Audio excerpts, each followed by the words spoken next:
How would you deal with 85 inquiries on a house in 4 days if you were an estate agent? Well, it's not easy, I can tell you that.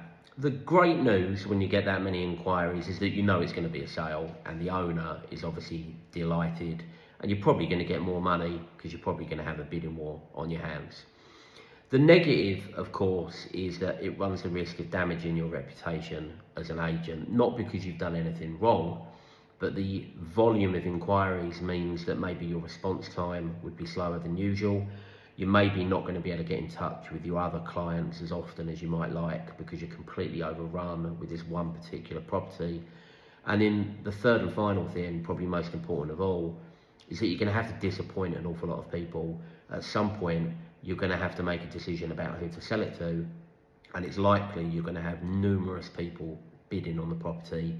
And in this particular instance, if you go back through my social media, we had a really good development project in Plumstead Common.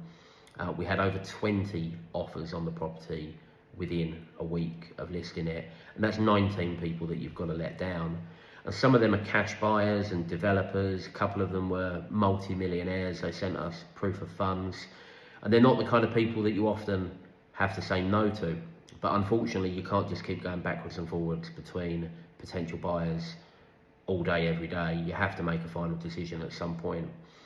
You just need to make sure, if you are looking to buy a property at the moment, or at any point, frankly, and it's really, really popular, that the one thing that you want to be over and above anything else is organised and likeable.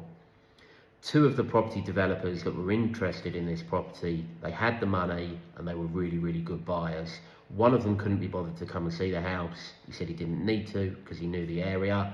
And another one was really, really difficult to deal with even before we'd met him. And both of those things, when you've got 20 people offering to buy a property or all cash, both of those things are going to be a deciding factor. Do you want to sell the property to someone that's easy to deal with or someone that's difficult to deal with? And of course, if you're a cash buyer and you're the only cash buyer, you're going to jump to the front of the queue. But there's lots of cash buyers and property developers out there. And if you're a property developer, you know that. So be a little bit easier to deal with. Even if you don't need to come and see the property, come and meet the agent. I'm going to get other properties potentially off market that if you're a property developer, you're going to want to be talking to me. And unfortunately, I've got 18 or 19 people now that I would go back to with the next one, and I've got one or two that I wouldn't.